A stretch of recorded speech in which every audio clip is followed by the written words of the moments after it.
UPSC के 2 attempt दिए थे, दोनों टाइम्स मैं प्रीलिम्स क्वालीफाई नहीं कर पाया था। ये मोटिवेशन मुझे थोड़ा ओवररेटेड वर्ड लगता है। अगर आपके पास डिसिप्लिन हो तो मोटिवेशन खुद ब खुद आ जाता है। मैं ऑलरेडी नाबार्ड के फेज 1 के लिए प्रिपेयर्ड था।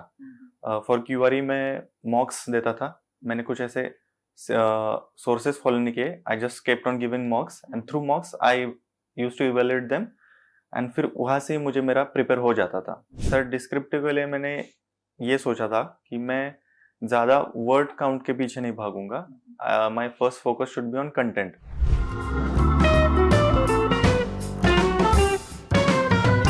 Hello students, welcome to Crack Degree online learning platform. Today we have special guest with us, Mr. Aditya Jadhav, and he has cracked NABARD Grade 2022 exam. So first of all, Aditya, many congratulations. Thank you, sir. And today he will share his journey to NABARD. So Aditya, BTech in metallurgy. Yes, sir. Metallurgy से BTech in metallurgy to NABARD complete different field है. Right, sir. तो कैसे NABARD तक इस नाबार्ड का exam के लिए कैसे टारगेट किया? राइट सर, आफ्टर ग्रेजुएशन मैंने 1 साल जॉब किया था Hyundai कंस्ट्रक्शंस में। After resigning from my job मैंने डिसाइड किया था कि I will give civil services attempt. So I have also given 2 attempts at CSE। Unfortunately वहाँ पे मैं सक्सेस नहीं मिला मुझे। देन आफ्टर 2020 आई डिसाइडेड कि मैं कुछ और रेगुलेटरी बॉडीज के एग्जाम्स होते हैं जैसे RBI नाबार्ड, उसके लिए मैं प्रिपरेशन शुरू कर दिया था। तो तब से मैं RBI और नाबार्ड के प्रिपरेशन कर रहा था। जनरली यूपीएससी एस्पायरेंट्स का देखा है कि 1 attempt, second attempt, third attempt, fourth attempt, but आपने सेकंड अटेम्प्ट में ही मूव ऑन कर लिया। राइट। तो व्हाट वाज दैट पॉइंट? मतलब क्या ऐसा पॉइंट ट्रिगर किया उसने आपको? सर मेरा रीज़न ये था कि बेसिकली मैं पहले जॉब कर चुका था। तो जब आप जॉब करते हैं तो आपको एक इंडिपेंडेंस मिल जाती है और यू बिकम फाइनेंशियली इंडिपेंडेंट। और उसके बाद मैंने ये सोचा था कि जब मैंने यूपीएससी के 2 अटेम्प्ट दिए थे, दोनों टाइम्स मैं प्रीलिम्स क्वालीफाई नहीं कर पाया था। तो आई थॉट कि इट्स बेटर फॉर मी कि मैं कुछ अदर एग्जाम ट्राई करके पहले मेरी पोजीशन सिक्योर कर लूँ। तो और मुझे वहाँ पे स्टक नहीं होना था, क्योंकि वो एक कभी-कभी बहुत अनफॉर्चुनेटली एक विशियस साइकिल बन जाता है लोगों के लिए। तो इसके वजह से मैंने सोचा कि अगर 2 अटेम्प्ट में नहीं हुआ है तो देयर इज आल्सो प्रोबेबिलिटी कि आगे भी नहीं हो सकता। तो इसलिए मैंने वहाँ अदर चांसेस पे अपना फोकस शिफ्ट किया था, जैसे RBI और नाबार्ड। तो RBI में भी जैसे इस साल आपने फाइनल सिलेक्शन से मिस हो गए कुछ ही मार्क्स से। Right sir. ठीक है, तो ये RBI में कौन सा अटेम्प्ट था आपका? सर RBI में मेरा सेकंड अटेम्प्ट था ये। ओके, नाबार्ड में? नाबार्ड में दिस ईयर्स थर्ड अटेम्प्ट था। जैसे यूपीएससी में आप सेकंड अटेम्प्ट के बाद मूव ऑन कर गए थे, तो नाबार्ड में तीसरे अटेम्प्ट के लिए कैसे? सर रीजन ये है कि मैं जब नाबार्ड का जो फर्स्ट अटेम्प्ट था और सेकंड अटेम्प्ट दोनों में मैंने मेंस लिखा था, और मेंस में सिर्फ मैं कुछ ही मार्क्स से रह गया था, जहाँ मैं डिस्क्रिप्टिव इंग्लिश में अच्छा परफॉर्म नहीं कर पाया था। And even in RBI I in 2021 attempt I cleared overall cut off for prelims, sectional cut off रह गया, and this years attempt I reached till interview stage. लेकिन यूपीएससी में ऑन द अदर एंड में prelims ही qualify नहीं कर पाया था। तो मैं सोचा कि यहाँ मैं वहां तक हूँ, जस्ट मुझे सिर्फ कुछ और मेहनत करनी है just to get into the organisation. तो इसलिए मैंने यहाँ अपना प्रिपरेशन कंटिन्यू किया था। तो आदित्य, अगर हम बात करते हैं जैसे कि आपने यूपीएससी प्रीलिम्स, फिर RBI में नहीं हुआ, नाबार्ड के 2 अटेम्प्ट नहीं हुए, तो अपने आप को मोटिवेट कैसे रखा है नेक्स्ट ईयर के एग्जाम के लिए? जनरली बहुत सारे स्टूडेंट आते हैं, गिव अप कर देते हैं, प्रिपरेशन छोड़ देते हैं, नहीं हो पाता, स्ट्रेस में रहते हैं। सर गिव अप करना तो मेरे लिए ऑप्शन ही नहीं था, क्योंकि मैं बाय चॉइस जॉब रिजाइन करके आया था। तो इट वाज माय चॉइस कि मैं यहाँ प्रिपेयर करने वाला हूँ। और जब मैंने प्रिपरेशन शुरू भी की थी तो आई टोल्ड माई सेल्फ कि जब तक मैं दे सकता हूँ अटेम्प्ट, तब तक मैं 100% से कोशिश करूंगा। फेलियर्स तो आते रहते हैं, सबको आते हैं, उसमें कुछ बड़ी बात नहीं है। इट्स जस्ट कि आप फेलियर से उठते कैसे हो, वो आपका एटीट्यूड डिफाइन करता है। तो मैंने हर बार जब भी मुझे अभी भी याद है कि 2021 के RBI अटेम्प्ट में मैं prelims overall cut off qualify करके भी लेकिन सेक्शनल कट ऑफ से रह गया था। तो that time I was a bit nervous, I would say. फिर उसके बाद मैंने ये सोचा कि इसके बाद मैं रिजल्ट की कभी नहीं सोचूंगा, सिर्फ जो प्रोसेस है उसको मैं फॉलो करते चला गया, और उसी से मेरा मोटिवेशन बना रहा है। और ये मोटिवेशन मुझे थोड़ा ओवररेटेड वर्ड लगता है। अगर आपके पास डिसिप्लिन हो तो मोटिवेशन खुद ब खुद आ जाता है। तो discipline is more important then motivation. तो आप डिसिप्लिन रहे, आप आपको रिजल्ट्स मिलेंगे। अब बात करते हैं हम सोर्सेज की। हाँ। तो फेज 1 के लिए जैसे क्यूआरई सेक्शन है, general yes sir. Awareness section है, computer science, computer knowledge yes sir. And अपना डिसीजन मेकिंग है, ईएसआई एआरडी। क्यूआरई एक जनरल कहीं से भी प्रिपेयर कर राइट सकता है, सर। कोई भी normal banking exam. General awareness भी जनरली प्रिपेयर कर लेते हैं स्टूडेंट। यस। तो पहला क्वेश्चन आता है कि जनरल अवेयरनेस हमें कितने मंथ्स की करनी चाहिए, आपने कितने मंथ्स का फॉलो किया था? ये जनरली क्वेश्चन पूछा जाता है स्टूडेंट्स के द्वारा। और ईएसआई एआरडी में भी क्या सोर्सेज फॉलो किए थे? अच्छा सर, फेज 1 के लिए मैंने, जैसे मैंने ऑलरेडी कहा कि 2021 के आरबीआई आईटीएम में मैंने फेज 1 के लिए बहुत अच्छी तैयारी की थी। तो मैं ऑलरेडी नाबार्ड के फेज 1 के लिए प्रिपेयर्ड था। फॉर क्यूआरई में मॉक्स देता था। मैंने कुछ ऐसे सोर्सेज फॉलो नहीं किए। I just kept on giving mocks and through mocks I used to evaluate them, and फिर वहां से मुझे मेरा प्रिपेयर हो जाता था। एंड देन कंप्यूटर के लिए मैंने यूट्यूब पे वीडियोस देखे थे रैंडम, और same goes for decision making. Even I remember कि डिसीजन मेकिंग के कुछ आपने क्वेश्चंस यूट्यूब पे वीडियो अपलोड किया था, तो वो मैंने देखा था। And coming to ESI and ARD, उसके लिए भी जो ईएसआई का पोर्शन था तो वो मेरा आरबीआई के वजह से प्रिपेयर्ड था। उसमें मैंने करंट अफेयर्स पे ज़्यादा फोकस किया था, क्योंकि अगर आप पिछले ईयर का पैटर्न अभी देखें तो स्टैटिक बहुत ही कम आ रहा है। अब उनका major focus government schemes, PIB, इसके ऊपर ज़्यादा है। तो वहां से मैंने प्रिपेयर किया था फेज 1 के लिए। और एआरडी के लिए मैंने थोड़ा स्टैटिक भी पढ़ा था, और बाकी तो वही है sir, government schemes, PIB and ARD news, ऐसे ही करंट पढ़ा था। अफेयर्स जो है वो कितने मंथ्स का फॉलो किया? सर करंट अफेयर्स में सजेस्ट करूंगा कि आपको मिनिमम, अगर आपके पास बहुत ही टाइम क्रंच है तो 5 महीने का तो करना ही चाहिए। And if you can do it then 8 month तो सेफ साइड है। और दूसरा कोई न्यूज़पेपर फॉलो किया था? Newspaper I used to read the Hindu business line. या and now comes to the phase 2 part. Phase 2 में डिस्क्रिप्टिव है, तो डिस्क्रिप्टिव के लिए कोई स्पेसिफिक कंटेंट या स्पेसिफिक स्ट्रेटजी फॉलो की थी? और जनरली इसमें टाइपिंग का भी एक बहुत सारे स्टूडेंट स्ट्रगल करते हैं टाइपिंग की। 600 वर्ड लिमिट है 15 मार्क्स वाले क्वेश्चन में, और 10 मार्क्स में 400 है। आपको जनरली 2000 वर्ड टाइप करने होते हैं 90 मिनट्स में।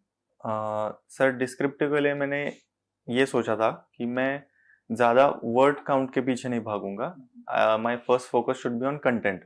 क्योंकि मैंने जब आरबीआई का भी डिस्क्रिप्टिव लिखा था तब भी मैंने यही स्ट्रैटेजी फॉलो की थी कि मैंने एक क्वालिटी आंसर लिखने की कोशिश की, और साथ ही साथ एक डिसेंट में वर्ड काउंट वहाँ पे फिल कर सकूँ।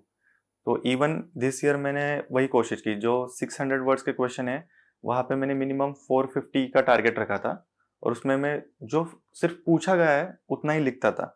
मुझे लगता कि अभी अगर आपके पास क्वेश्चन ऐसे पूछे कि जिसमें आप 600 वर्ड्स नहीं लिख सकते, तभी भी कुछ कैंडिडेट्स वो 600 वर्ड्स फिल करने का कोशिश करते, तो अननेसेसरीली आंसर बल्कि हो जाता है।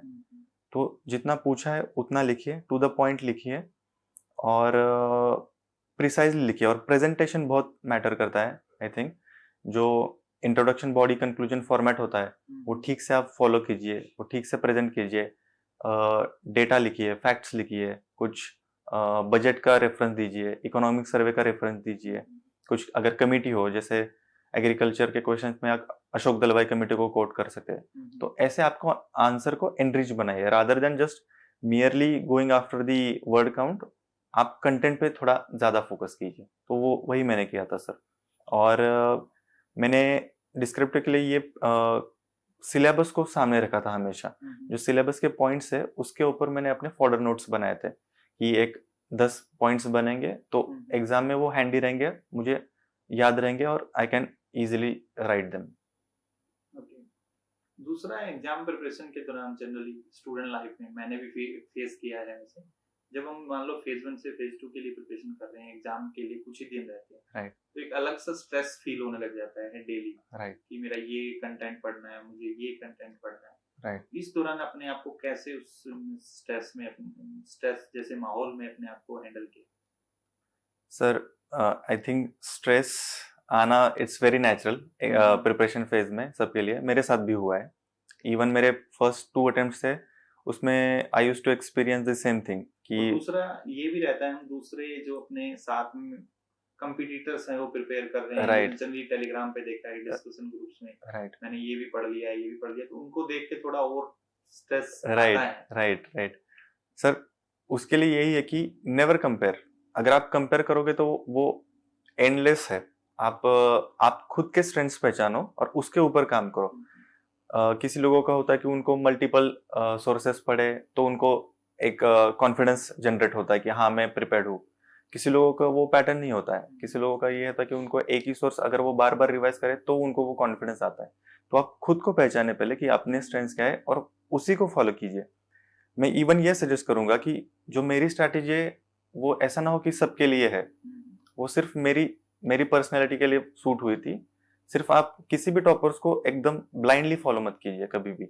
आपके खुद के स्ट्रेंथ्स पहचान के सिर्फ थोड़े बहुत जो इनपुट्स होते हैं वो लीजिए और फिर अपने खुद पे काम कीजिए। और ये टेलीग्राम का इस्तेमाल थोड़ा कॉशियसली करना चाहिए। मतलब टेलीग्राम पे आज ऐसा होता है कि every day you will get to know about the new resources which are available in the market। तो आप कितना पढ़ोगे और रिवाइज कब करोगे? तो revision is most important rather than going after the n number of resources. आप आपके रिसोर्सेज पहले शॉर्टलिस्ट कर लीजिए, उसी को रिवाइज करते रहिए।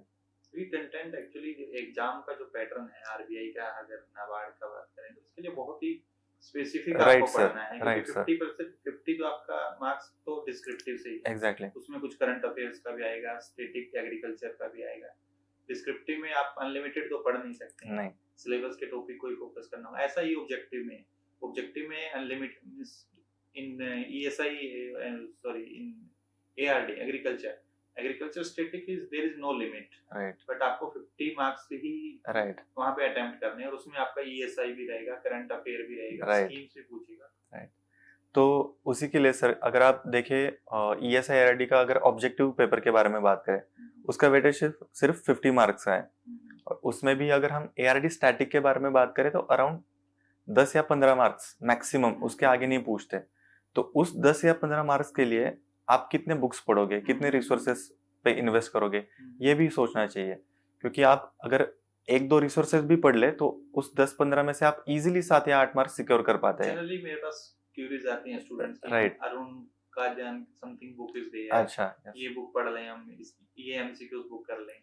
नहीं सर, मैंने पर्सनली तो कुछ नहीं पढ़ा था। मैंने या एआरडी स्टैटिक के लिए, क्योंकि एआरडी स्टैटिक फिर वो बहुत वास्ट है। आप मार्केट में 4-5 बुक्स अवेलेबल है, n number of notes available है, तो आप अपना जो सोर्स है वो मिनिमम रखे एआरडी स्टैटिक के लिए। तो एग्जाम डे पे, स्पेसिफिकली एग्जाम डे पे भी एक प्रेशर रहता है माइंड राइट पे। एग्जाम हॉल में जाने से पहले से लेके एग्जाम अटेम्प्ट करने के बाद भी एक प्रेशर रहता है कि मेरा सिलेक्शन होगा कि नहीं होगा। तो ये क्या फील था आपने, जैसे एग्जाम में जाके प्रेशर के अंदर एग्जाम अटेम्प्ट करना, तो वो भी एक आर्ट ही होती है हैंडल राइट करना और फिर अटेम्प्ट करना। सर अभी जैसे कि ये मेरा 3rd अटेम्प्ट था, तो मुझे अभी आदत हो गई थी एग्जाम स्ट्रेस हैंडल करने की। नहीं, फिर तो ज्यादा होता है कि 2 अटेम्प्ट दे राइट चुका राइट हूँ, तीसरा में फिर देने जा रहा हूँ। नहीं, उसी के बारे में मैं सर सोचता ही नहीं था कि ये मेरा कौन सा अटेम्प्ट है। क्योंकि अननेसेसरली अगर आप खुद पे प्रेशर डालोगे तो आपने जो 100% प्रिपेयर किया है आपकी इफिशिएंसी वहां जाके हाफ हो जाएगी। तो आप एकदम काम रहना एग्जाम टाइम पे, क्योंकि जितना प्रिपेयर किया है उससे अगर आप अननेसेसरली स्ट्रेस लोगे तो आपका फायदा नहीं है, वहां पे नुकसान ही है। तो अपना खुद का नुकसान क्यों करे? तो आप काम रहना, कंपोज रहना, और एग्जाम डे पे ऐसे सोच के जाना कि हाँ जितना मैंने प्रिपेयर किया उतना मैं 100% दे के आऊंगा। और रिजल्ट्स के बारे में सोचना ही नहीं, सिर्फ आपके प्रोसेस पे बिलीव करते रहना। अब आते हैं इंटरव्यू की बात। इंटरव्यू 50 मार्क्स का है नाबार्ड में, राइट काफी अच्छा रोल प्ले करता है यस सर। तो क्या एक्सपीरियंस रहा था और कैसे प्रिपरेशन की? सर जैसे कि मैं आरबीआई का इंटरव्यू दे चुका था, तो मुझे पता था कि इंटरव्यू में क्या पूछते हैं जनरली और कैसा हमें प्रिपेयर करना चाहिए। तो इस बार मैंने ये किया था कि इंटरव्यू के लिए मैंने बहुत कम रिसोर्सेस फॉलो किए थे। आरबीआई के दौरान मेरे से एक गलती हो गई थी कि मैं बहुत सारे रिसोर्सेज को फॉलो करता था और I used to take unnecessary pressure कि मुझे इंटरव्यू में क्या पूछेंगे।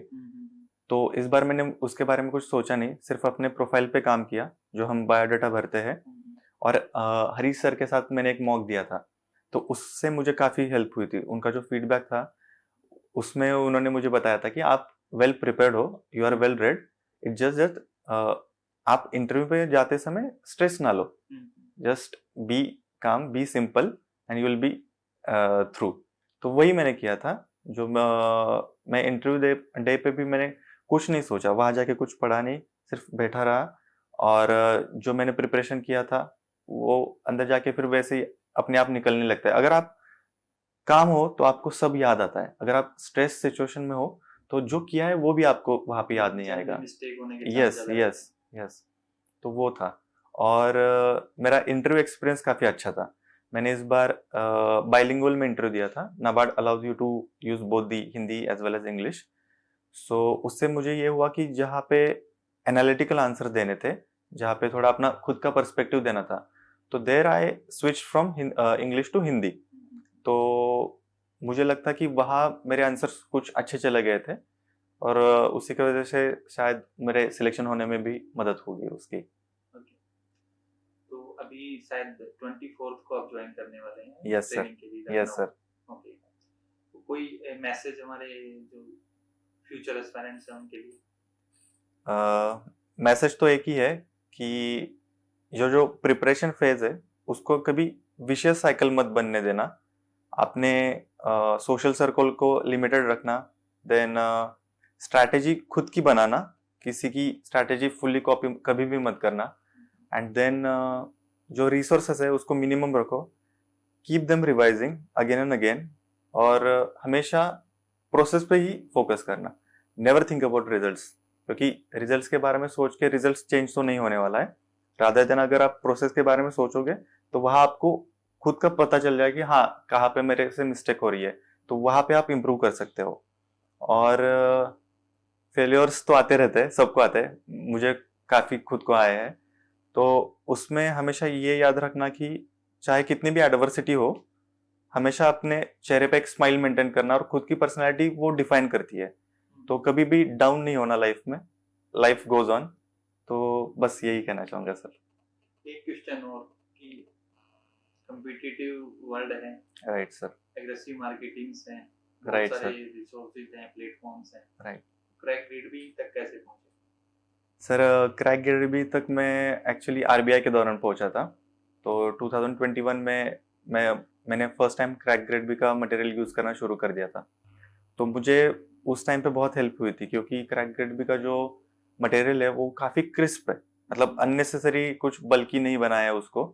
तो वो आप पढ़ भी सकते हैं और 2-3 बार रिवाइज भी कर सकते हैं। अगर आप बहुत ज्यादा बल्कि मटेरियल बनाए तो उसको रिवीजन करना बहुत मुश्किल हो जाता है। तो इसकी वजह से मैं क्रैक ग्रेड को फॉलो करता रहा हूँ पिछले 2 साल से। तो So Aditya, I wish you good luck for your new journey at Naval, thank you sir. and thank you for joining us.